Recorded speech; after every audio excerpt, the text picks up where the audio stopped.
pagninegosyo nga daw po, malaya ang oras. Right? No? Sabi ko, nag-bogus yata ako. Pinag-resign ako ng asawa ko. Halos 24/7 ako nagtatrabaho. 365, walang holiday. Di ba? Yung time freedom. But, ayun nga, yung flexibility of time will give us opportunity. Another, sabihan nyo na, pag nag-negosyo ka, no? Ito yung bibigay sa atin ng, sir, next po, okay lang. Ayan, thank you. Financial freedom. So, yes, no? Maaaring kumita ka sa isang taon, iba na yung kikitain mo. Insert, sabihin natin, iba yung benta mo ngayon, iba yung benta mo kahapon, at iba yung benta mo bukas. Di ba?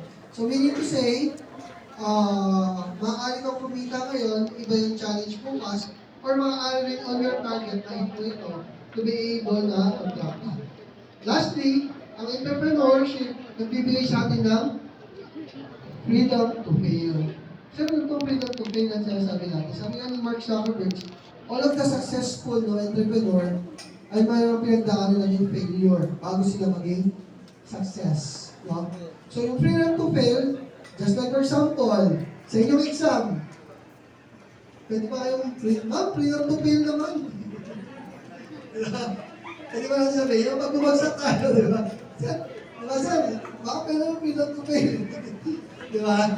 So kidding aside, syempre alam natin sa academic, kailangan natin ipa sa exam. No? Sa pagdinegosyo, marami tayong mga failure na pagdadaanan.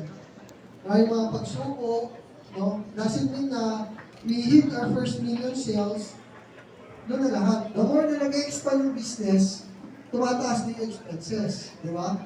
Once tumaas yung expenses, sabi nga kanina, syempre yung demand, tapos mga challenges na pinagdadaanan natin, you need to be patient for that. No? Diyan na papasok yung mga attributes na meron tayo. You need to be persistent. Di ba? Hindi naman pwedeng